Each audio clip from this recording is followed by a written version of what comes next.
Okay, now we're moving on to stage 2, and you can see that here are the 5 stages across the top. So this shows that we're in stage 2.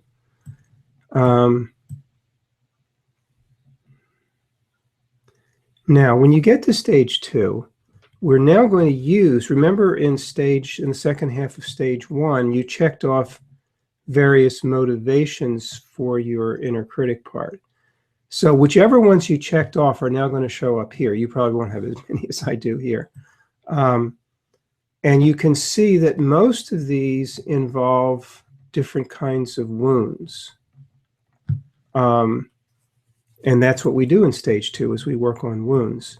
And by the way, I should just tell you that if you don't have an access code for stage 2, when you get here, you're not going to see any of this. You're going to see a page that just tells you that you don't have an access code. Or if you do have an access code, but you haven't entered it, you'll get the same thing. So you're going to have to go enter your access code if you haven't already, so that the STJ knows that you have permission to do stage 2. If you don't do that, you'll get a page here that just says, you don't have permission here, and it gives you a link to stage 3. And also gives you information about getting an access code. So if you do want to do stage 2 and you don't have an access code, then click on that, and you'll need to, it explains, I'm not going to go into it now, it explains how to get an access code. Okay, so you will see down here whichever of the motivations for your inner critic part you have checked off. And then you can look through these and see which one would you like to do first? Which one seems most important in terms of the underlying wounds from childhood, or well, let me show you. So here's an example. Let me take a simple one. Let's look at this one. So the motivation is to get me to perform well so I don't get rejected. So you can see that's the motivation for the inner critic part. This might be a taskmaster, for example. And then it's related to the rejection wound. Or if it's to get me to perform well so I don't get abandoned, it would be related to the abandonment wound. If it's to control my destructive behavior so I don't get attacked, by the way, that would probably be the food controller, then that's the attack wound. So you can see, you can look at these and look at both the motivation and the wound that it sends you to. And by the way, some of these are like not just a single wound, but a class of wounds, like self-esteem wounds or connection attempt wounds or failure wounds. That's a group of wounds. That'll take you to a page. Let me just show you. So if you click on failure wounds, here are 4 different wounds that are related to fear of failure. So you can look through these and then pick the one you want. Now, let me go back. Come on. Jesus Christ. All right, here we are, back here. So, but the other ones are just single wounds. So you look through here and you choose one, and you work on that in stage 2. And then when you're finished with that, you'll be brought back here and you get to choose another one if you would like, or you can go on to stage 3. If you feel like you've done as many wounds as you want, or if you feel like you've done as many as you want to deal with at the moment, you can go on, and you can always come back and work through more wounds later if it feels like you are ready to, and if it feels like it's necessary. So now let me show you. Let's do the whatever, the rejection wound. Let's click on that one. That just gives you a little description, and now you're into stage 2 proper. And you notice here that over here on the left is a whole different set of steps or pages. These are now related to the rejection wound. This kind of just gets you started. This first page just explains that if you have a rejection wound, it means there's a part of you that we'll call your rejection wound part. That's actually an exile in IFS. Sorry about that. And It also reminds you that it's not your fault that you have this emotional wound. It's not have anything to do with your being bad. It's because of painful things that happened to you when you were a vulnerable, dependent child. Okay, so now we'll move on to the next page. You can see it's the next on the left here. This is now a description of the rejection wound. So it talks about where it comes from in childhood and also the way you may tend to feel or act when this wound is activated. And it reminds you, you know, since wounds are often hidden, even if you have this wound triggered, you may not feel these things because a protector may take over. So instead of feeling afraid of rejection or feeling inadequate or whatever, you might feel angry. Or some other protector may come up to get in the way of your actually experiencing the wound. And if you decide, you know what, this is something I want to explore, but I don't want to do it right now, I'd actually like to go back and do one of the others, you can click here, which will put your rejection wound on a to explore list. And if you decide that, you know what, this was a mistake, this wound doesn't really apply to me, you can click here to go back. Okay. So, but you know, if it is right, we'll click on and we'll go to the next page. Now, here's another way that you can check to see if this really is the right wound to be exploring. So this lists wounds that are somewhat similar to the rejection wound that you might want to either explore instead of the rejection wound or in addition to the rejection wound. In this case, the wound that's most similar is the unlovable wound.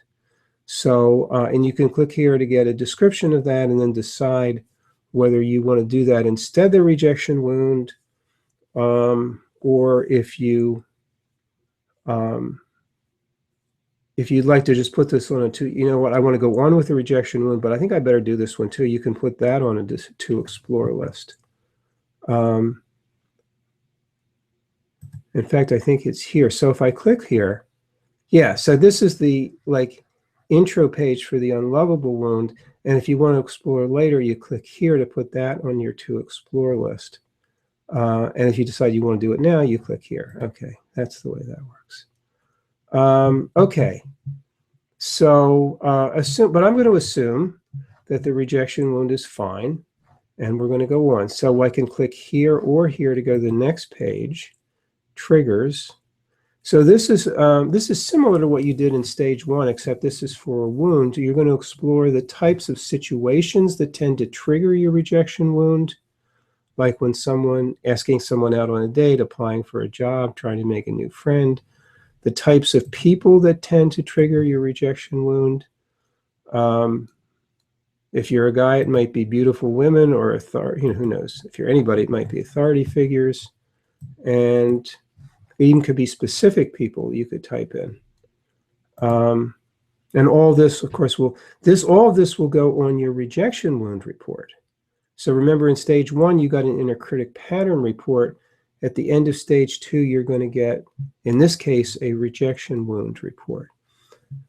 Now, the next page is rejection wound behaviors and beliefs. So when your rejection wound is activated and not hidden, these are the type of things that you might feel or believe, like, or act, like actually this is behavior, so it's not feelings, it's behaviors and beliefs. So I'm self-effacing, I avoid contact with people, I feel insecure, I believe I'm not likable, etc. So you check whichever of those fit or add your own.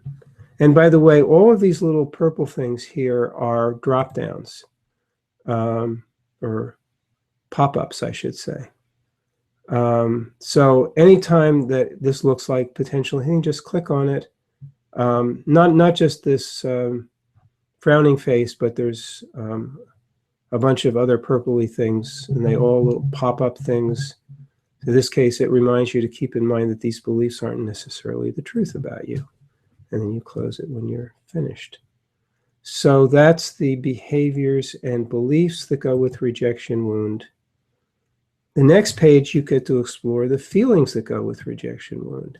Feeling unlovable, unattractive, insecure, backward, mediocre, etc., etc. You check off whichever of those fit or add your own. See, notice these are other of these little pop-ups. So this is the, in fact, why don't we just go back to that previous page? So this one, like this one says, this may not be the only wound this part has. You know, a given part can have multiple wounds. So if it feels like you've already explored this part under a different wound, it probably means the part has both wounds. So keep going. So that's just a little way that this relates to IFS parts. Okay. So now we get to you get to name your rejected, wounded part, which is really an exile. So you can choose one of these names, or you can add your own name. And the same with an image.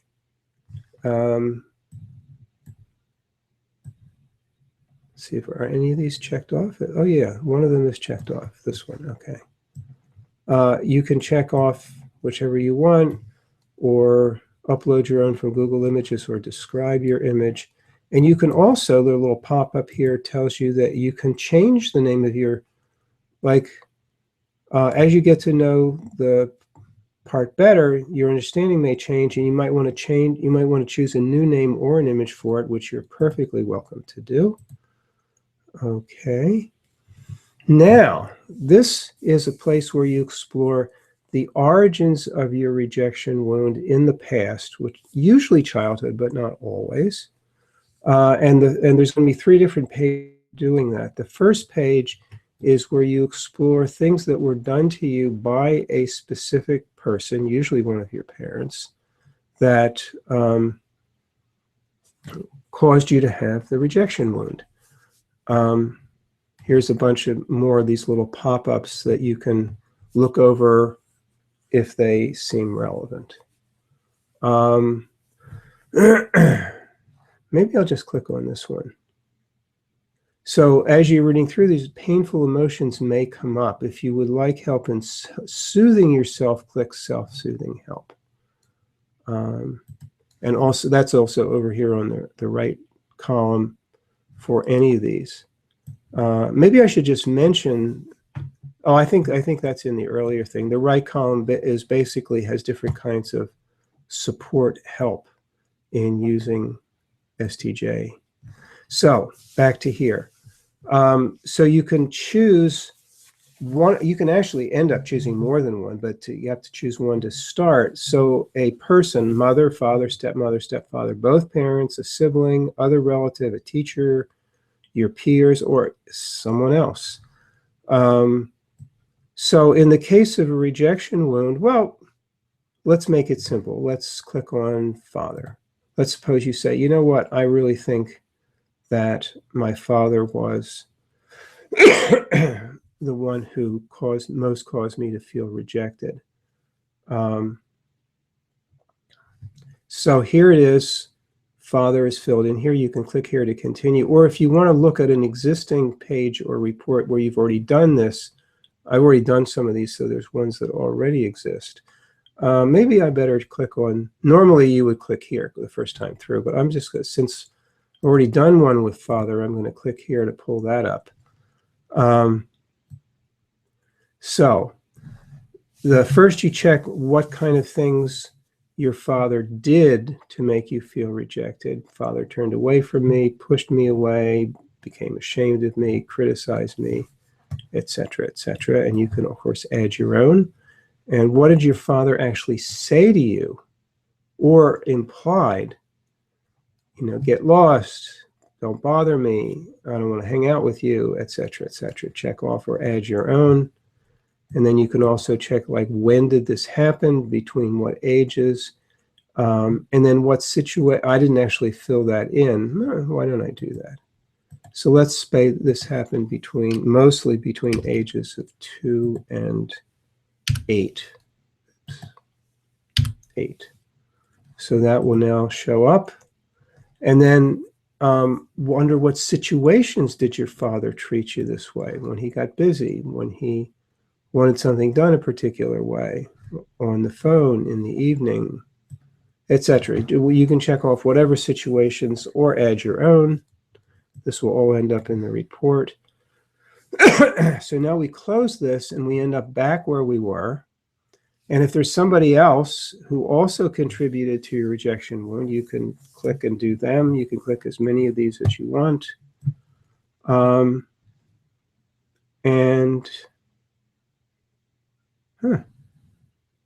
Oh, here we go. If none of these apply, or when you're finished, click next. That takes you to the next page of origins. Now, these are situations that maybe it wasn't a particular person that caused you to feel rejected, but certain situations. So I was bullied a lot as a child. I had a hard time making friends when I was young, or because of blank, I was rejected a lot. Whatever, you can check off one or more of these to help you further understand the origins of your rejection wound. And if you want to journal further about any of these, you can click rejection notes, and also on the right side, you can click here to take additional notes. This will all end up in your rejection wound report. So now when we're finished with that, we go on to the final one of these 3 origins pages, which is a legacy. So the idea here is, on the other 2 pages, especially the first page, it was you ended up with a rejection wound because of something that was done to you, or in situations, something that happened to you. But here is a different way you could get a rejection wound. You might get it because one of your parents had it. Maybe your mother was afraid of rejection, and you just kind of took it in from her through osmosis, or your father or some other person. So this is a way to, and this often happens, so this is a way to explore that. So looks like I already did it here for mother, so we'll click here. So what did your mother feel that you ended up taking on as a legacy from her, or sort of through osmosis? And how do you know that mother felt that way? Well, you observed her behavior, you sensed her feelings, you heard stories. So you can click on any of these and then type in a further description of how you know, or guess, or intuit that mother felt that way. And that finishes the legacy origins page. Now, again, go to the next page, and here we have another cool IFS meditation. So this is a meditation that will actually take you through the steps in an IFS session for healing your rejection wound. So just like with stage 1, you can listen to the meditation with or without music, or you can read it or have a friend read it to you. And when you're finished, you can take notes on what happened. And here's a little more pop-ups to help you. And so that, and that's big. That meditation may really help you a lot. And then there's I should mention that. If you need additional help with what came up in the meditation, here's some suggestions for how you can do that. Okay, so now, just like at the end of the inner critic, stage 1, you got your inner critic report. Now you get your rejection wound report, which is a compilation of everything you explored, everything you checked off or typed in related to your rejection wound. I see, I actually had chosen 2 images. You're allowed to have more than 1 image. And then here's the situations. But in order to actually access what you did in terms of the memories report, like what the person did to you, you have to click here and then choose who you want, or you can go back. And the same with the legacy reports. You have to click here to pull one of those up. Those are not automatically included. You have to click to get a hold of them. What does this say? Oh, and then this tells you how you can set up the report by creating a PDF and blah, blah, blah. Okay. So let's go on to next. And then there's a next to the last step, which is that there are in STJ, there are not only patterns and wounds, there are also healthy capacities. And so for each wound, there's a healthy capacity that will help to heal that wound. In this case, if it's the rejection wound, the healthy capacity would be the social confidence capacity.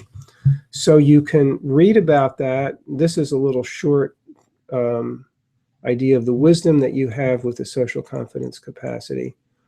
But if you want, you could actually work on developing your social confidence capacity as a way, an additional way of healing and transforming your rejection wound.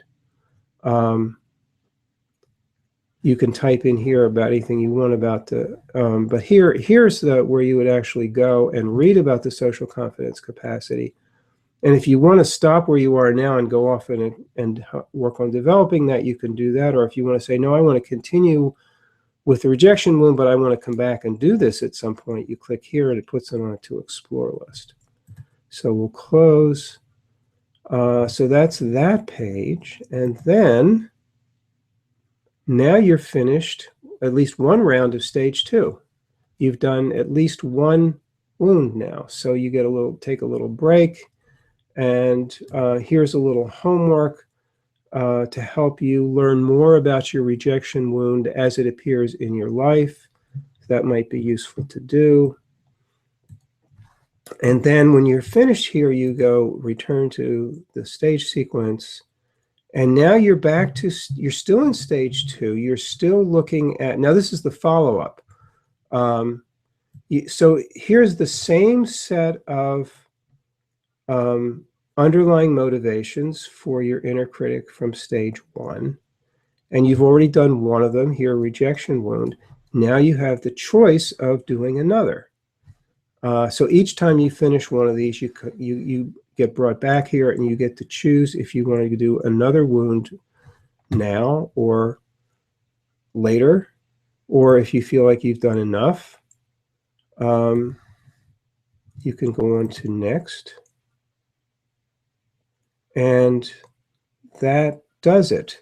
So I mean, there's actually, so that's the main part of stage 2, and that ends this particular video.